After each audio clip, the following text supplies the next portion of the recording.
There is a small volcanic island off the coast of Japan where people routinely live past 90, not in hospitals, not in assisted living facilities, but climbing steep hills, working fishing boats, and tending their own gardens well into their 10th decade. Researchers who studied the island noticed something subtle but consistent. The rate of age-related decline didn't stop. It didn't reverse. It simply moved more slowly, measurably more slowly. The question wasn't why they lived longer, it was why they seemed to deteriorate later. Every morning, many of the older residents followed the same ritual. They harvest a plant, a bitter, fast-growing leaf that has been part of their diet for generations. Cut its stem and it bleeds bright yellow. They don't call it a superfood. They don't call it medicine. They just call it food. It costs about $2 to grow from seed. It thrives in containers. It regrows within days of being cut. And yet, you will not find it in most American grocery stores. Here's why this isn't just an interesting observation about a remote island. It's personal. Aging isn't simply the passage of time. At the cellular level, it's a process of accumulation. Damaged proteins don't disappear on their own. Worn-out cellular components don't automatically get recycled. They build up, and so does inflammation. Not the sharp, something quieter, slower, a low-grade signal that hums in the background for years. Researchers call it inflammaging. It's the subtle inflammation associated with nearly everything we link to growing older. The joint that aches longer than it used to, the mental sharpness that arrives a little later in the day, the recovery that stretches from one day into three, the fatigue that doesn't quite have a clear cause. None of that is personal failure. None of it is weakness. It's biology doing what biology does when internal maintenance systems operate below their full capacity. Not broken, but quieter than they were designed to be. And that distinction matters, because broken suggests inevitability. Quieter than it could be suggests potential. For decades, aging research asked the wrong question. How do we stop aging? That question goes nowhere useful. The better question, the one that actually changed the direction of research, was this. Why do some populations maintain cellular function longer than others? Why does decline begin later in certain places? When researchers began looking for patterns, they didn't start in pharmaceutical labs. They started with geography, with communities, with daily rituals that had persisted for generations. And that search led them back to the same island and to the plant that had been growing there all along. The plant is called Ashitaba, botanical name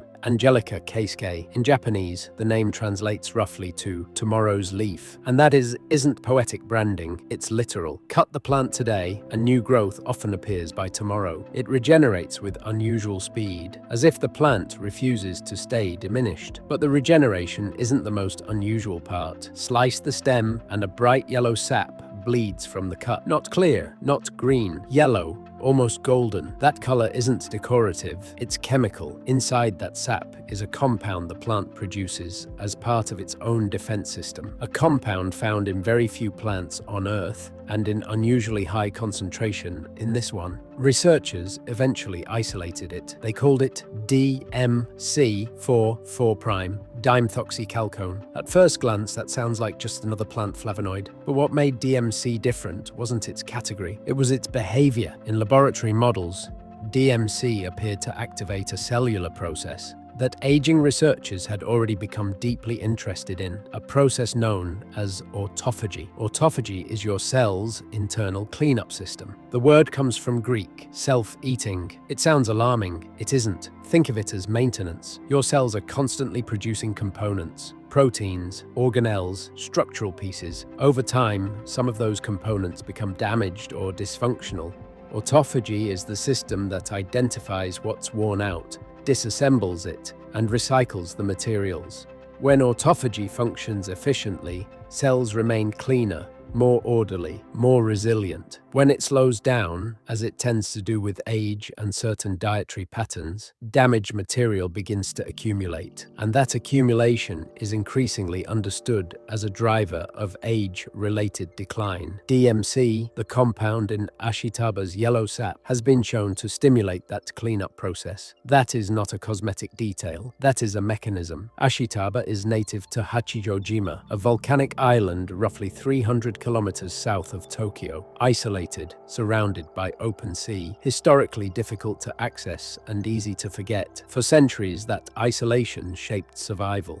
The soil was volcanic, the climate humid, supply lines unreliable. Communities depended on what could grow locally and what could regenerate quickly. Ashitaba did both. Historical records trace its use back to the Edo period, Japan's pre-modern era spanning from the early 1600s to the mid-1800s. It wasn't treated as a curiosity, it was cultivated intentionally. Samurai reportedly consumed it before travel and battle, not as folklore, but as a practical plant associated with stamina and recovery. What mattered wasn't mysticism, it was reliability. In a remote environment where food security mattered, Ashitaba thrived. It grew back quickly. It tolerated harsh conditions. It provided something people considered valuable enough to keep planting, generation after generation. And that continuity is significant. Plants that don't work disappear. Plants that fail communities are abandoned. Ashitaba wasn't. It moved from wild growth to deliberate cultivation, from incidental use to daily integration. Not guarded as a secret, but normalized as food. The islanders of Hachijō-jima didn't need a clinical trial to justify its presence. They could observe its role in their community, in their elders, in their resilience, in the quiet consistency of everyday life. This is the difference between a trend and a tradition. Trends spike and collapse. Traditions endure because, for reasons both observed and unspoken, they prove worth preserving. Ashitaba was preserved. Eventually, the laboratory caught up with the island. In 2019, a study published in Nature Communications, one of the world's most respected peer-reviewed scientific journals, examined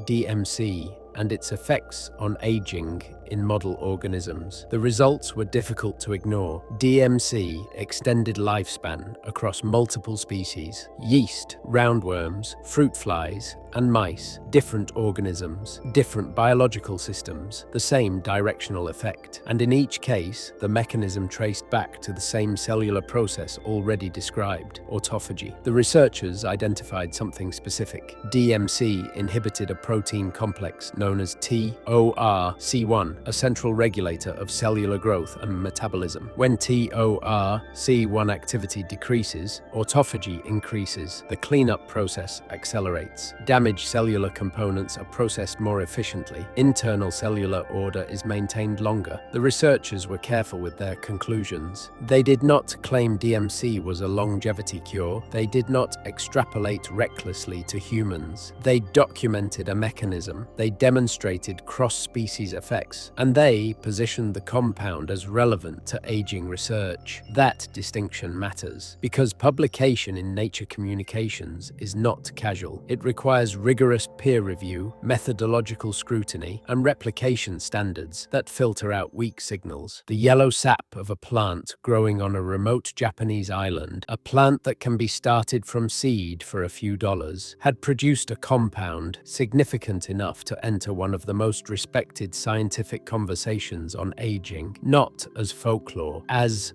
mechanism. So if a compound in this plant has entered serious aging research, if it activates a cellular process scientists actively study, why isn't Ashitaba everywhere? Why isn't it in grocery stores? Why isn't it part of mainstream dietary recommendations? The answer isn't dramatic, it's procedural. In the United States, Ashitaba does not hold GRAS status, generally recognized as safe. GRAS is the FDA classification that allows ingredients ingredients to be used in food products at commercial scale without undergoing a separate approval process for each application. Without that status, large-scale distribution becomes complicated, not impossible, just layered with regulatory steps, documentation requirements, and legal costs. In the European Union, Ashitaba falls under Novel Food Regulations, a designation applied to foods not widely consumed in Europe before 1997. Novel food approval requires safety data, review timelines, and financial investment. Again, not a ban, a process. And then there's the patent dimension. DMC, as a compound, has been the subject of intellectual property filings. When a molecule can be patented, the economic incentives are clear. Patents justify investment. Investment justifies development pipelines. Development pipelines justify marketing budgets. A whole plant that anyone can grow in a container that regenerates within days and costs only a few dollars to start does not fit neatly into that model. This is not a conspiracy.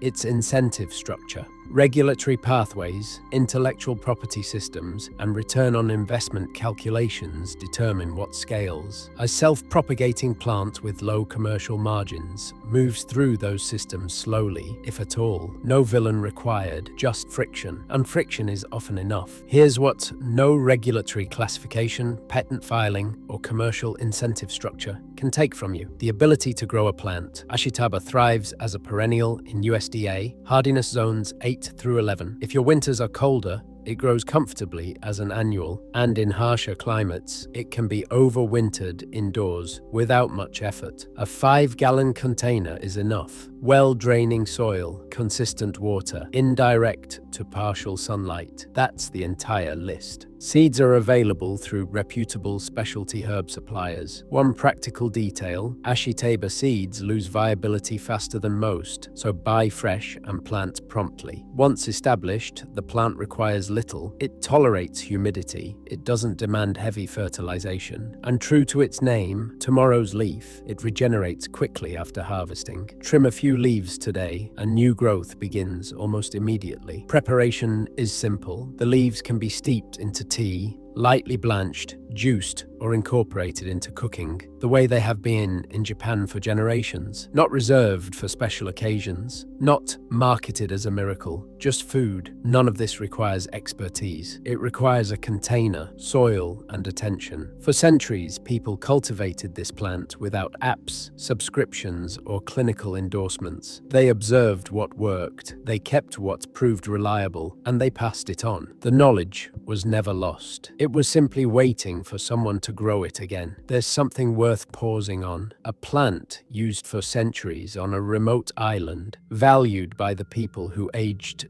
differently with it, eventually studied by modern researchers who confirmed a plausible biological mechanism, and still largely absent from the modern food system. Not because it's illegal, not because it's dangerous, not because it failed, but because systems scale what fits their structure. The response to that isn't outrage, it's awareness. What you know changes what you can grow. What you grow changes what you rely on. The people of Hachijō-jima didn't wait for labels or endorsements. They paid attention to what worked in their community, and they kept planting it. You can do the same. Not as a miracle, not as a guarantee, but as a deliberate choice. Tomorrow's leaf.